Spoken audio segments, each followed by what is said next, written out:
Bonjour, nous sommes en 2021, nous sommes dans le site de l'Institut Docteur Angélique et dans une série de vidéos consacrées aux commentaires de l'Écriture Sainte. J'en suis rendu au chapitre 19 des Actes des Apôtres, un chapitre qui raconte encore la suite des aventures de Saint Paul dans ses voyages apostoliques, avec des tas d'anecdotes qui sont racontées comme ça, mine de rien, mais qui en fait éclairent la théologie du reste de l'histoire de l'Église. Et par exemple, pour ce chapitre, il y aura toute la question de la différence entre le baptême de Jean-Baptiste et le baptême de Jésus. Une question fondamentale, on va le voir. Et puis, d'autre part, l'exorcisme, l'usage de l'exorcisme. Qui est-ce qui peut le faire? Est-ce que c'est quelque chose de dangereux? Il y a aussi le problème de la ville d'Éphèse. La ville d'Éphèse, qui est la ville d'Artémis, la grande déesse, avec ce temple d'Artémis qui était considéré comme une des 7 merveilles du monde antique. Elle est devenue maintenant, pour nous chrétiens, le symbole de la ville de la Vierge Marie. Il va falloir se demander pourquoi. Alors, je voudrais commencer par cette histoire qui arrive à partir du verset 1. Tandis qu'Apollos était à Corinthe, Paul, après avoir traversé le haut pays, arriva à Éphèse. Il y trouva quelques disciples. Il leur dit « Avez-vous reçu l'Esprit Saint quand vous avez embrassé la foi ?» Ils lui répondirent « Mais nous n'avons même pas entendu dire qu'il y a un Esprit Saint. » Alors Paul leur demanda « Quel baptême avez-vous donc reçu ?» Et ils répondirent « Le baptême de Jean-Baptiste. » Paul dit alors « Jean a baptisé d'un baptême de repentance, en disant au peuple de croire en celui qui viendrait après lui, c'est-à-dire en Jésus. » Et à ces mots, ils se firent baptiser au nom de Jésus-Christ. Et quand Paul leur eut imposé les mains, l'Esprit Saint vint sur eux, et ils se mirent à parler en langue et à prophétiser. Ces hommes étaient en tout une 12aine.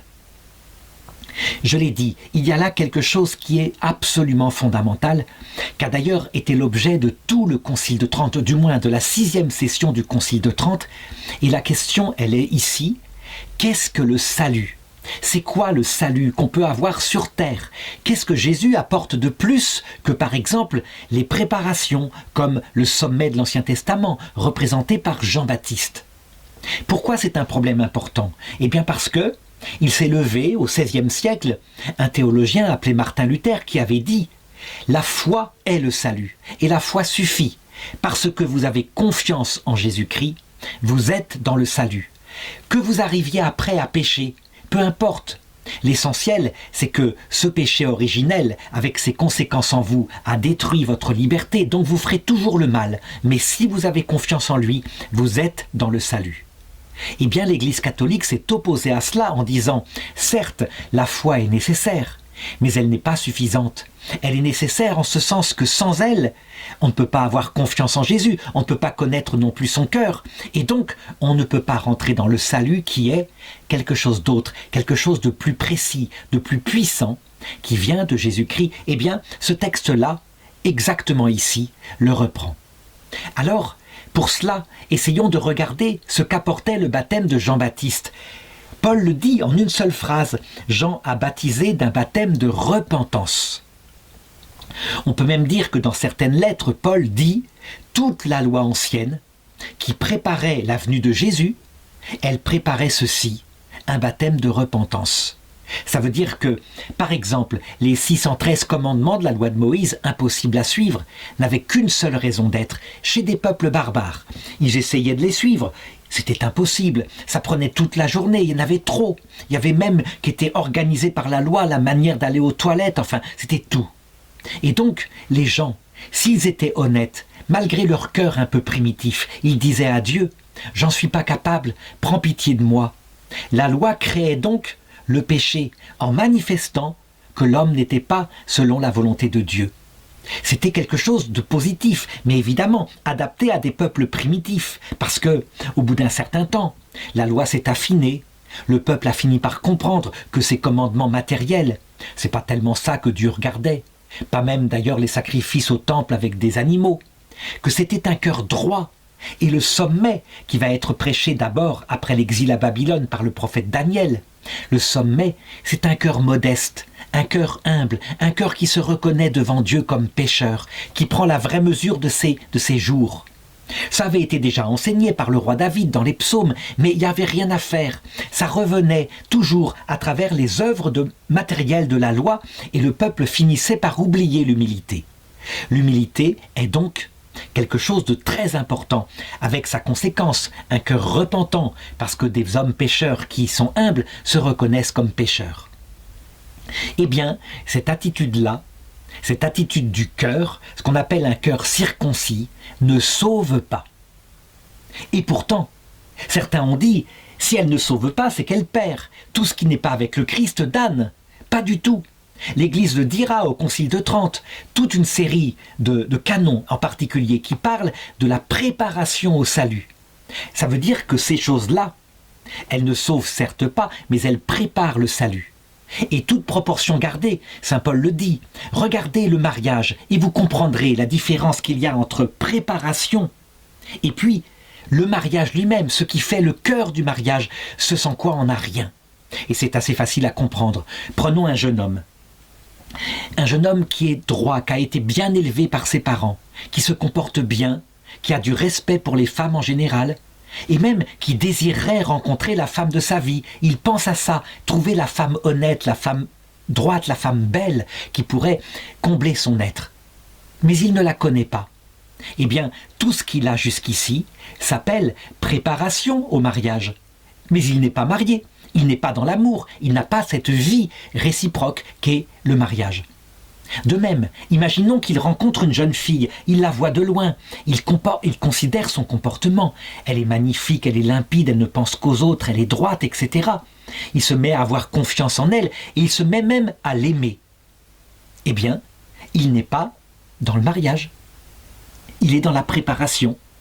Il y a toutes les conditions maintenant très très loin, puisqu'il connaît même le cœur de sa belle. Mais tant que cet amour ne s'est pas révélé, est réciproquement établi dans une relation vivante, à savoir, il va la voir, il lui déclare son amour, et elle est touchée, et elle se met à le regarder, et à l'aimer en retour, et elle lui signifie, et je t'aime, et oui, et j'accepte de me marier avec toi. Tant qu'il n'y a pas cela, on n'est pas dans le mariage, ou dans le mariage qui va être véritablement le mariage presque célébré, les fiançailles elles-mêmes, enfin quelque chose qui est vraiment concret.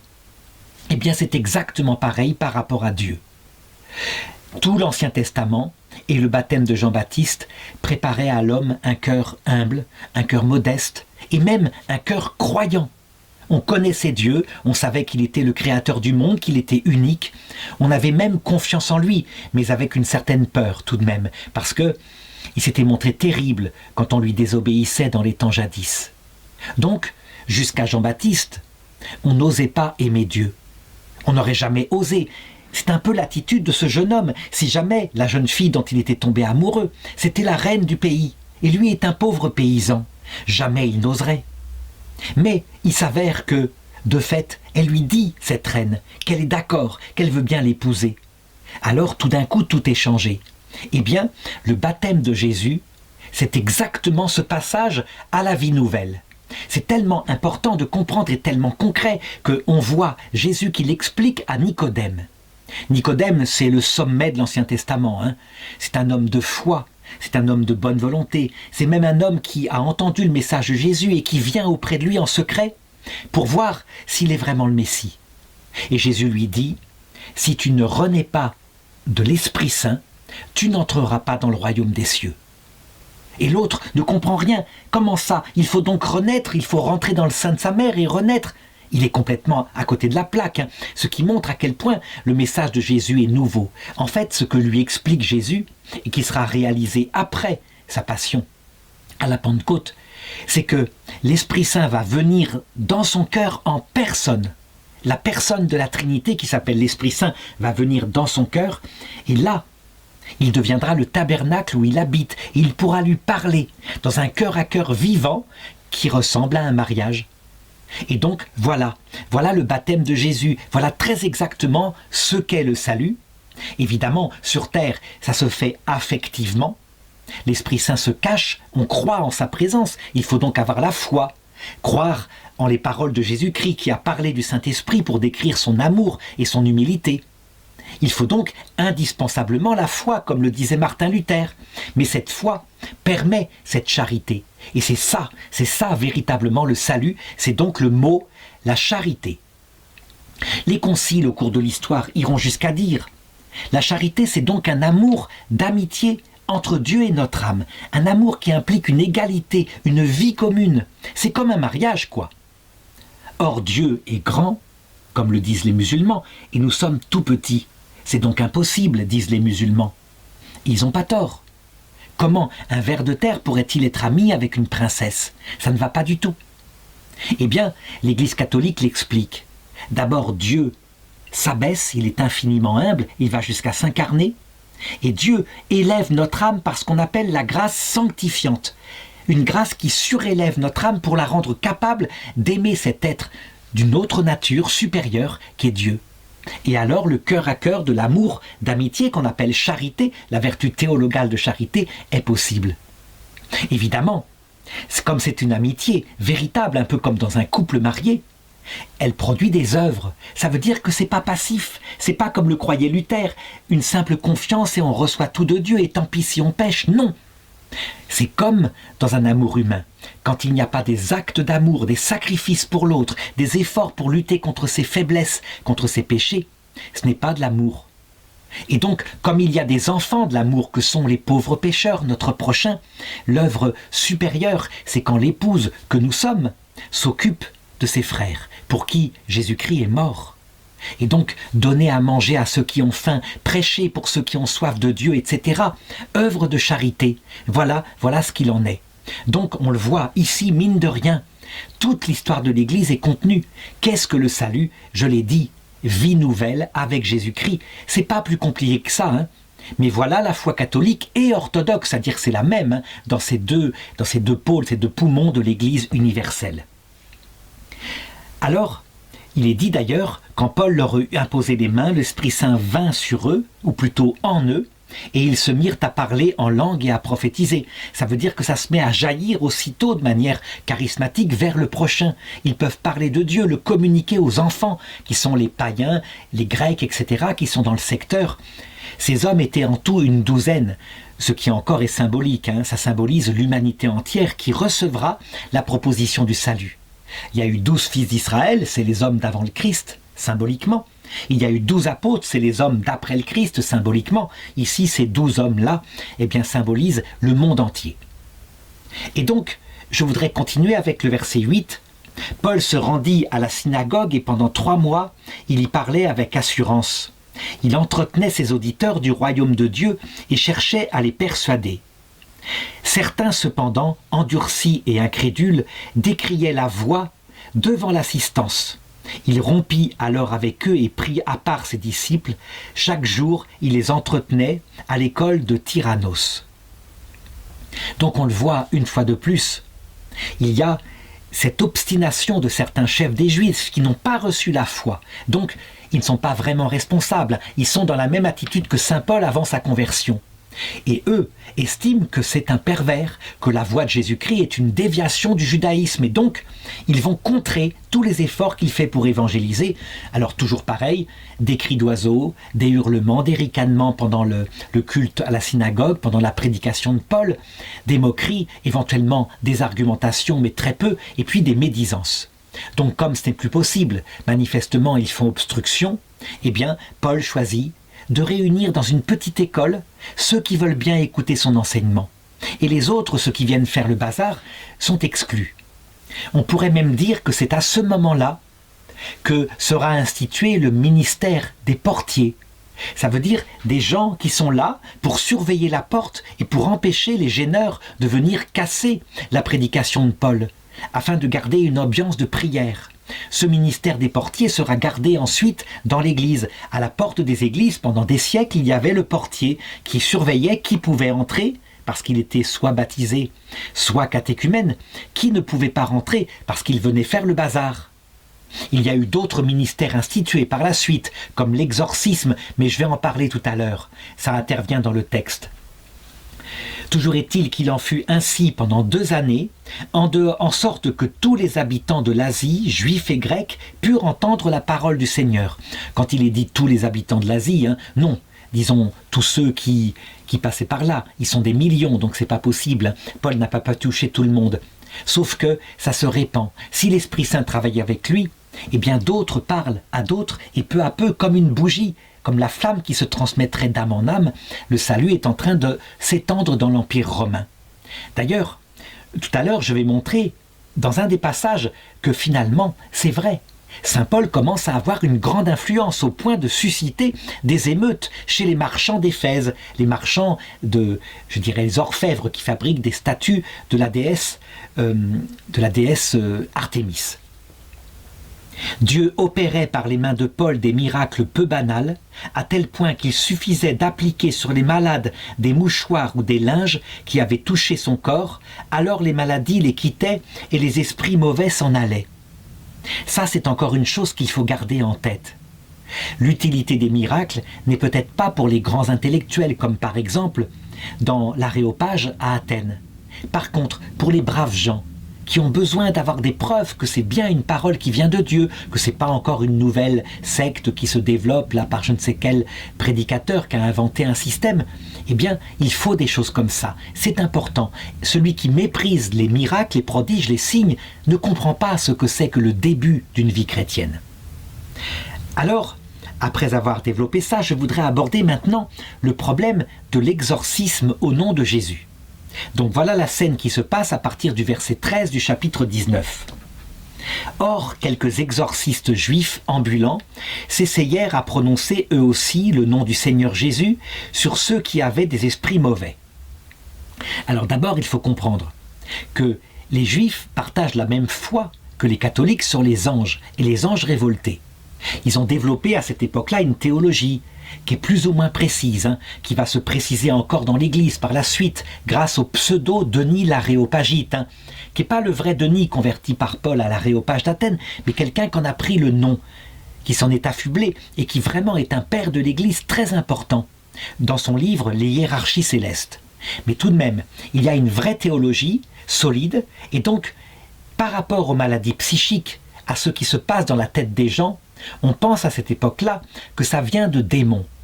On n'a pas une vraie différenciation entre les maladies d'origine physique, y compris les maladies nerveuses, par exemple neuronales, qui viennent d'un problème dans le cerveau, et les esprits mauvais. Il faut dire que souvent ça se mêle. Mais nous maintenant qui avons progressé, nous sommes capables, tout de même mieux que jadis, de discerner quand la cause est exclusivement physiologique, et ça arrive, et pourtant, extérieurement, il peut y avoir des signes qui ressemblent à une possession démoniaque. Et quand la cause est vraiment un de ces esprits révoltés contre Dieu, un de ces démons. Par contre, la science des démons, elle est encore à découvrir. Il y a beaucoup de sortes d'esprits, manifestement, et Jésus le dit lui-même.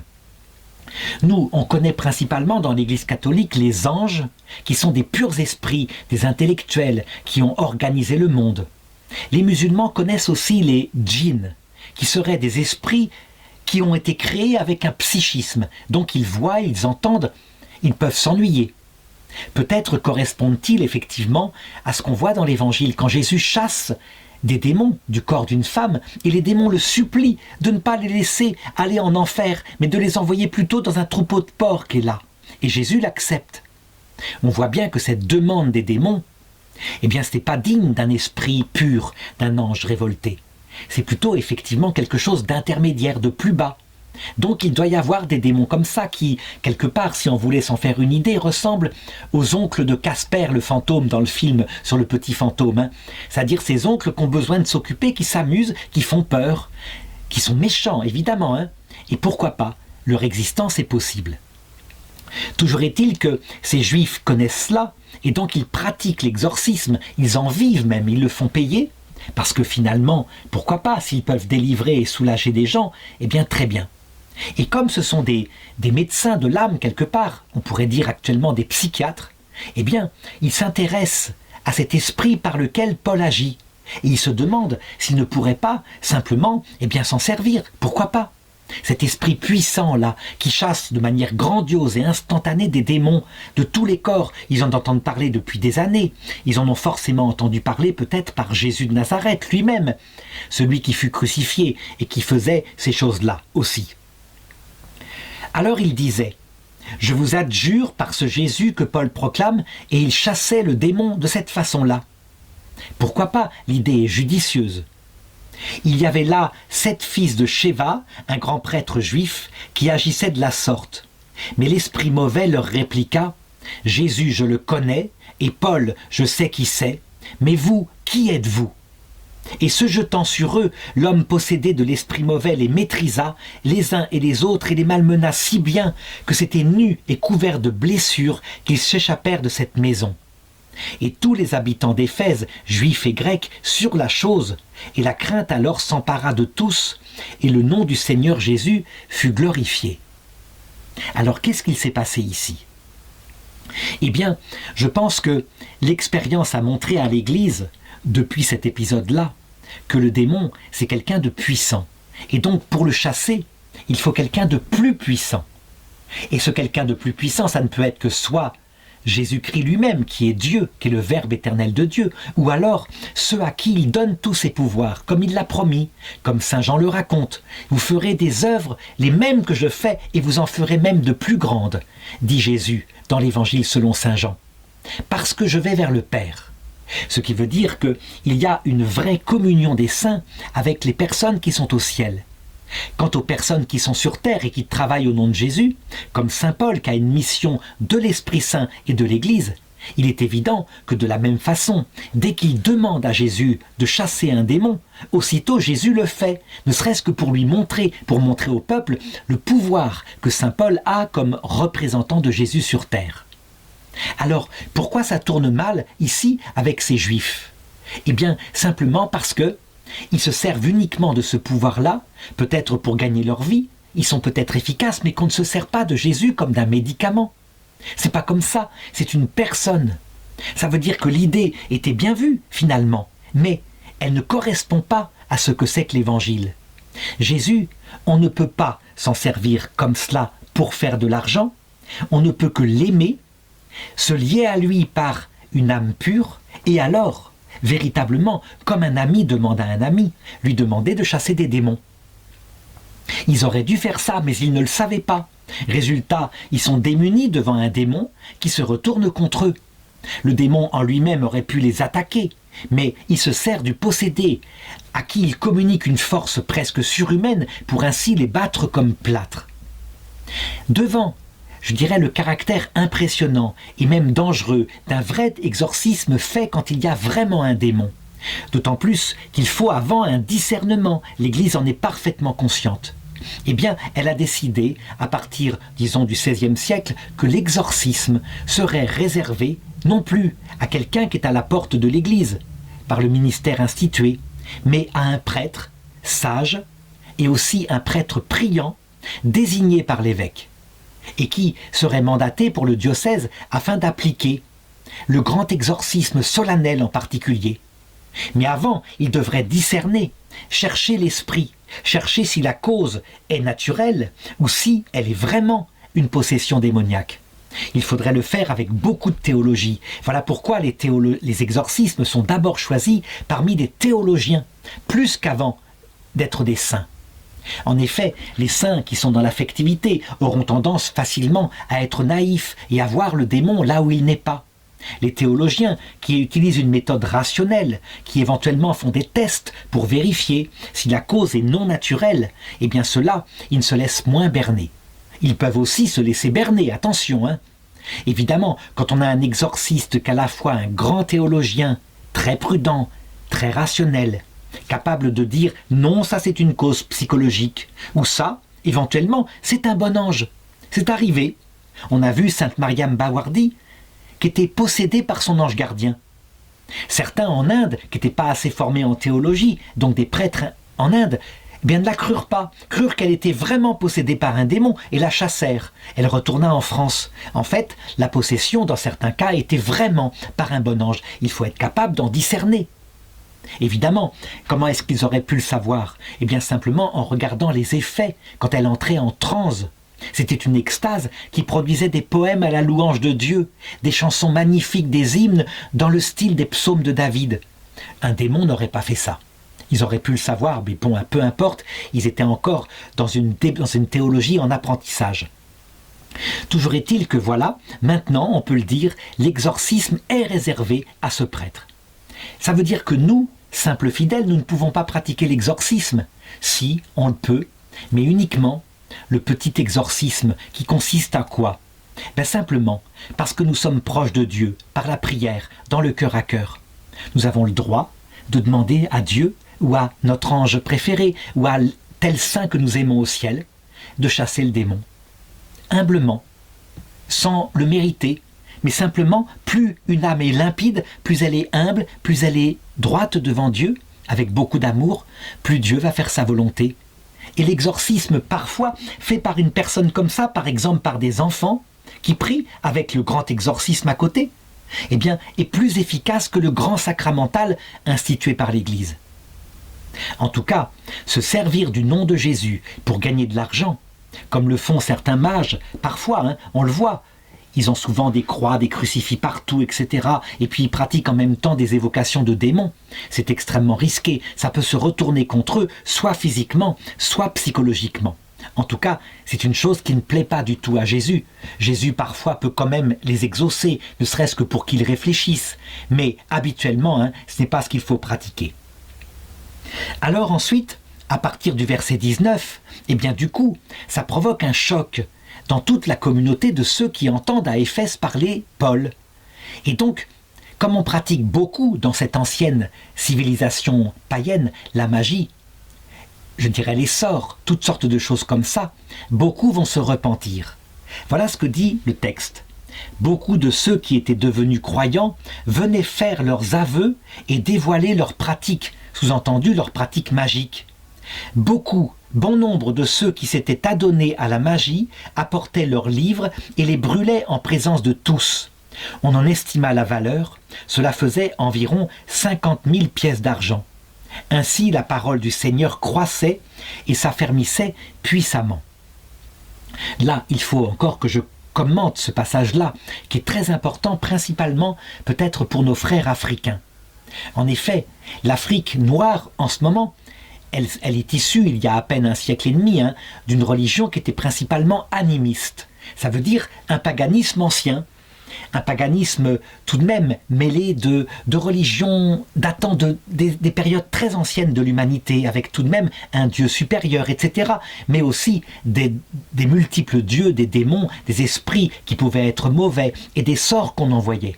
La sorcellerie avait été beaucoup pratiquée en Afrique, par exemple, par les sorciers et les chefs de tribus, afin de se faire de l'argent. On paralysait son propre peuple par la menace d'un sort, et ainsi les gens venaient spontanément, terrorisés, se livrer pour être vendus en esclaves, soit aux musulmans, qui là les castraient quand c'était des hommes, soit d'autre part aux chrétiens occidentaux lors des 2 siècles de la traite occidentale.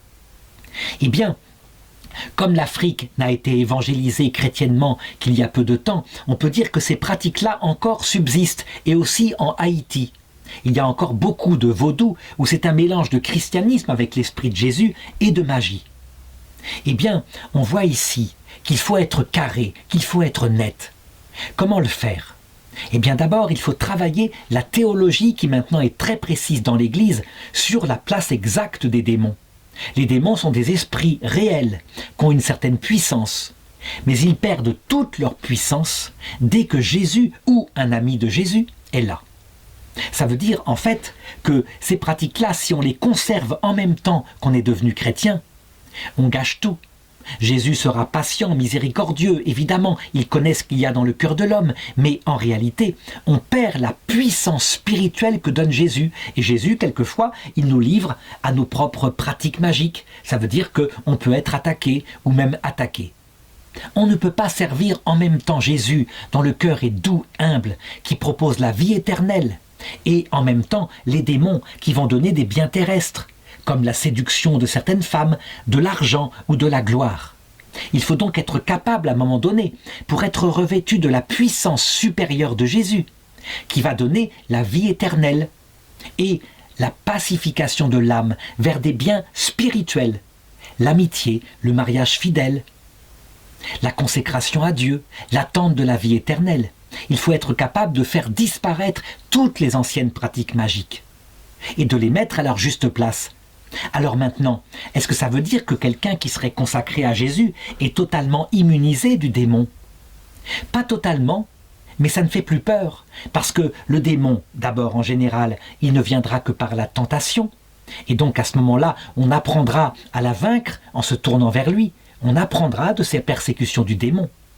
Et s'il y a parfois attaque au niveau obsession ou possession démoniaque, eh bien c'est parce que Jésus le permet. Et il ne le permettra en général que quand un homme est suffisamment saint pour avoir vaincu les tentations. C'est ce qui est arrivé au curé d'Ars, par exemple. Étant un homme profondément humble, le démon s'était découragé. Il n'arrivait pas à le faire tomber dans ses péchés habituels, comme le découragement, le fait de vouloir se faire moine, etc., de quitter sa paroisse, donc de désobéir. Il n'y arrivait pas, il revenait à chaque fois. Sa conscience était plus forte et le bien de ses paroissiens. Alors, il se mit à l'attaquer en faisant des grands bruits dans la maison, en lançant des cailloux brûlants qui tombaient dans la maison. Et le curé d'Ars, pendant tout un temps, crut que c'était des hommes, parce qu'il avait fait fermer un café, qui se vengeaient ainsi, en le harcelant la nuit. Et puis il se rendit compte un jour de neige, alors qu'il y avait ces grands bruits dans la maison, que personne n'était autour de la maison, il n'y avait pas de traces de pas. Il sut alors que c'était le démon, qui était évidemment affaibli, qui n'arrivait plus à rien. Alors il n'eut plus peur. Il savait très exactement ce que pouvait faire le démon, faire des bruits, l'empêcher de dormir, des choses comme ça. Mais il était moins puissant que quand il le tentait pour le faire tomber dans des péchés. Et je continue le texte à partir du verset 21. Après ces événements, Paul forma le projet de traverser la Macédoine et l'Achaïe pour gagner Jérusalem. Après avoir été là, disait-il, il me faudra également voir Rome. Rome, ça l'attire, c'est le centre de l'Empire, c'est là qu'il donnera sa vie. Mais il y a comme l'Esprit Saint qui l'aspire à aller un jour vers cette capitale de l'Empire. En tout cas, Paul envoya en Macédoine 2 de ses auxiliaires, Timothée et Éraste. Pour lui, il resta quelque temps encore en Asie. Et vers ces temps-là, un tumulte assez grave se produisit à propos de la voix, ça veut dire à propos de la prédication de l'évangile de Jésus-Christ.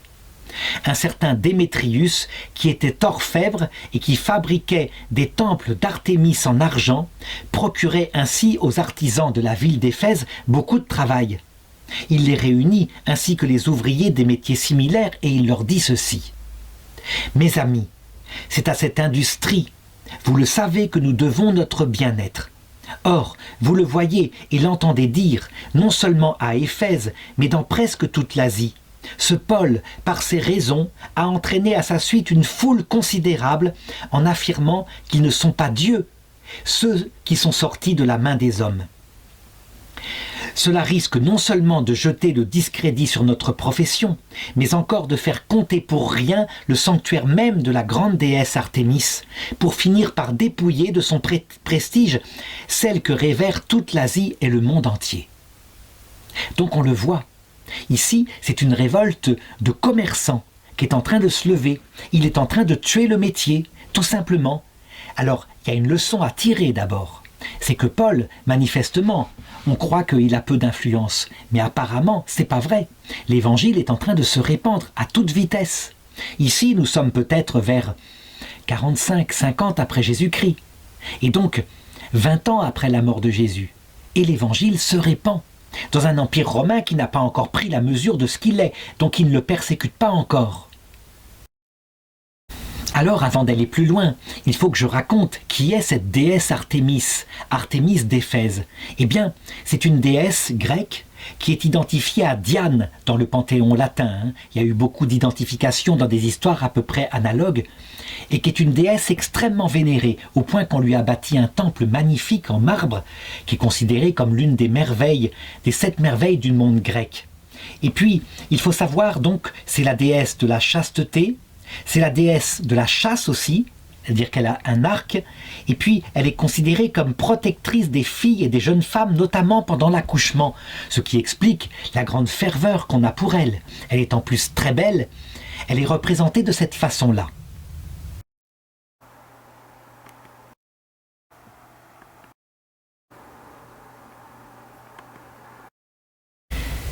Elle est profondément vénérée et il faut le reconnaître, son histoire est très belle. Quand on connaît la mythologie grecque, on voit que lorsqu'elle fut conçue par Zeus et par sa mère, qui s'appelait Leto, eh bien son père, qui l'aimait beaucoup, cette petite fille, lui proposa de lui demander ce qu'elle voulait. Et donc elle fit cette prière. Elle demanda à son père de garder une virginité éternelle et aussi qu'on lui donnât des flèches et un arc, un carquois, un grand arc pour elle. Elle demanda aussi toute une cour faite de nymphes, de choreutes, etc., qui l'accompagnaient dans ses chasses aux animaux sauvages. Eh bien, le peuple d'Éphèse la vénérait énormément. Ils disaient tous qu'elle faisait pour eux des prodiges, elle les protégeait de tous les malheurs. Il est assez étonnant de voir que donc la cité d'Éphèse est la cité d'une vierge, une vierge très belle, et qu'elle est vénérée comme telle. Je voudrais m'arrêter ici un instant pour faire remarquer que maintenant, la cité d'Éphèse est considérée comme le lieu d'où la Vierge Marie est montée au ciel. Et donc, la maison de Marie se serait retrouvée près d'Éphèse. Est-ce que c'est un conte ? Est-ce que ce serait une légende inventée par le christianisme afin, habilement, de remplacer l'Artémis d'Éphèse par le culte de la Vierge Marie ? Eh bien, je ne pense pas. C'est véritablement une tradition beaucoup plus ancienne que ça, avant même que l'Église ne commence à évangéliser de cette façon. Ça veut dire, non pas en détruisant les temples païens, mais en les remplaçant par un saint ou un ange qui pouvait avoir une histoire à peu près analogue. Ce qui fait qu'en douceur, le culte des gens passait, par exemple, d'Artémis à la Vierge Marie et devenait chrétien. Les protestants évangéliques ont beaucoup reproché ça à l'Église primitive en disant « Vous voyez, elle s'est teintée de paganisme ». En réalité, c'est au contraire profondément catholique que cette notion de communion des saints. Ça veut dire que nous avons, quand nous aimons le Christ, avec lui, des frères, des sœurs, des mères, des pères qui sont au ciel et qui nous aident réellement. Donc, cette communion des saints implique un honneur, et non pas une adoration, mais un honneur rendu à ceux qui du ciel nous aident et qui viendront nous accueillir à l'heure de notre mort pour nous faire rentrer dans la vie éternelle. En tout cas, ce qui est sûr, c'est que l'homme qui a parlé, le Démétrius, là, a parlé comme il le fallait, en mêlant le profit énorme qu'il y avait avec, je dirais, ce culte d'Artémis, et puis d'autre part, la dévotion que le simple peuple avait envers cette déesse du panthéon grec, si bien qu'il se déclara une grande émeute dans la ville. C'est le verset 28 qui le raconte. À ces mots, remplis de colère, ils se mirent à crier « Grande est l'Artémis des Éphésiens ! Grande est l'Artémis des Éphésiens !» Un peu comme une phrase répétitive, une manifestation extrêmement violente. Le désordre gagna la ville entière. On se précipita au théâtre, y entraînant des Macédoniens Gaius et Aristarque, compagnons de voyage de Paul. Paul, lui, voulait présenter devant l'assemblée sa défense, mais les disciples l'en empêchèrent. Et ils ont bien raison. Paul a beau être quelqu'un qui sait parler. Eh bien, de fait, il sera lynché par la foule. Ils le savent, c'est un risque terrible. On n'arrête pas une foule comme ça, qui est en colère. Alors donc, forcément, l'affaire parvient aux autorités de l'Empire romain. Quelques asiarques même, qui l'avaient en amitié, le firent instantanément prier de ne pas s'exposer en allant au théâtre. Alors, dans la foule, les uns criaient une chose, les autres une autre. L'assemblée était en pleine confusion et la plupart ne savaient même pas pourquoi on s'était réunis. C'est un proverbe qui dit que chaque personne est intelligente, mais que la foule est bête. Une foule, ça a l'âge mental d'un enfant de 5 ans. Ça veut dire qu'il suffit d'un ordre lancé comme ça. Il se répand de bouche en bouche et elle peut se précipiter sur quelqu'un et le tuer. Alors qu'est-ce qu'il faut faire? Comment est-ce qu'il faut calmer cette foule qui est rentrée dans une émeute et qui ne sait même pas pourquoi? Beaucoup sont là peut-être pour s'amuser, parce que ça change les choses, ça met de l'ambiance. Alors on poussa un homme. Des gens de la foule persuadèrent Alexandre que les Juifs poussaient en avant. Alexandre, ayant fait un signe de la main, voulait expliquer devant le peuple. Mais quand on eut reconnu que c'était un juif, donc là, ça se répand en un instant. Regardez, c'est un juif. Donc personne ne sait la distinction qu'il y a entre les juifs et Paul, qui est un chrétien. Tous se mirent à crier d'une seule voix pendant presque 2 heures, ce qui montre l'agitation. Grande est l'Artémise des Éphésiens, grande est l'Artémise des Éphésiens. Alors devant une telle fureur, qu'est-ce qu'il faut faire? Forcément, à un moment donné, on en fait appel aux autorités romaines. Le chancelier calma la foule en disant, donc lui, il essaye d'employer des arguments rationnels avec une voix certainement qui pacifie les choses, qui est paisible, un peu comme un brave homme qui parlerait comme ça. Et il dit ceci, Éphésiens, quel homme au monde ignore que la ville d'Éphèse est la gardienne du temple et de la grande Artémis et de sa statue tombée du ciel? Cela donc étant sans conteste, il vous faut vous tenir tranquille et ne rien faire d'inconsidéré. Vous avez amené ces hommes, ils ne sont coupables ni de sacrilège ni de blasphème envers notre déesse. Il ne parle pas de votre déesse, il dit la nôtre, il se met dedans, c'est très important, chaque mot est compté si on veut calmer une telle foule. Que si Démétrius et les artisans qui sont avec lui ont des griefs contre quelqu'un, il y a des audiences, il y a des proconsuls qu'ils portent plainte. Et si vous avez quelque autre affaire à débattre, on la résoudra dans l'assemblée régulière. Aussi bien risquons-nous d'être accusés de sédition pour ce qu'il s'est passé aujourd'hui, vu qu'il n'existe aucun motif qui nous permette de justifier cet attroupement. Et sur ces mots, il congédia la foule. Et c'est ainsi que se termina l'émeute, mais par contre, pas la haine envers la prédication de saint Paul, évidemment, elle est toujours là, elle dans le fond. Donc, le discours du chancelier est tout à fait adapté à une foule. Il aurait fait le moindre écart de mots et il se serait attiré la colère et peut-être même y aurait-il laissé sa vie. Premièrement, utiliser la flatterie, c'est notre déesse et elle est vraiment grande et vraiment nous la défendons. Mais d'autre part, regardez ces hommes-là, c'est un bruit qui court, c'est une rumeur, il n'y a rien à leur reprocher, ils n'ont pas du tout prêché contre elle. Et enfin de leur dire, et ça c'est le bâton, attention, on dirait une sédition, attention que les autorités romaines ne mettent pas la légion et qu'il n'y ait pas des morts dans les manifestations. Donc une menace, et le tout ensemble finit par calmer la foule. Qu'est-ce que ça nous apprend ceci?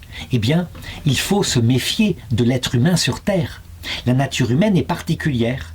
Et c'est vrai, quand Jésus appelle l'être humain, ceux qui se réunissaient devant lui, petit troupeau. Il n'avait pas de mépris pour l'être humain. Il sait très bien que nous avons en nous une partie animale qui est grégaire et qui peut suivre le mouvement de tout le monde, qui penche en général vers là où est la pensée générale. Et n'importe quelle folie peut être acceptée ainsi par une foule.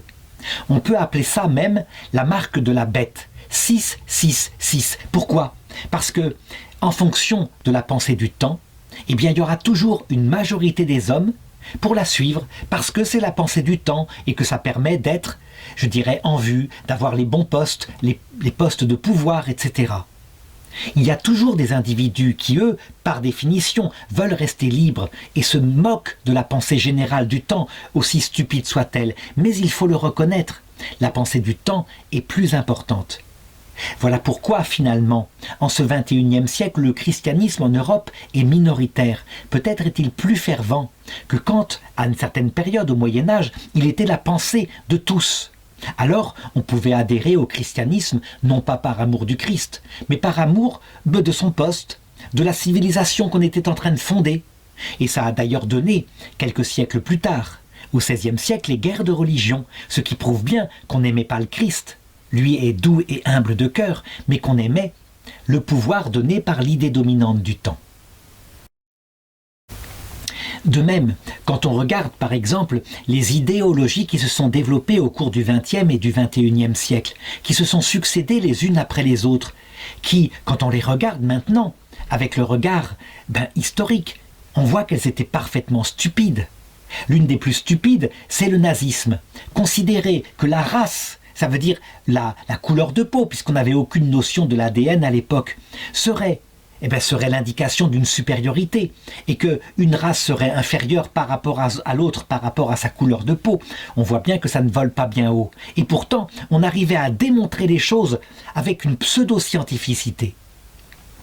De la même façon, on a vu ensuite se multiplier les idéologies avec celle qui actuellement est à la mode et qui consiste à dire que la différence entre les hommes et les femmes est purement culturelle, qu'il n'y a rien de naturel. Et on doit y adhérer. Et si on n'y adhère pas, on peut perdre son travail. C'est l'idéologie exactement inverse de celle qui était à la mode avec autant de violence il y a 50 ans, et qui était le freudisme, qui lui disait qu'au contraire, c'était le sexe qui déterminait la structure des personnes. Et donc, un garçon, une fille ne se développaient du tout de la même façon, et que le rapport au père et à la mère était déterminant.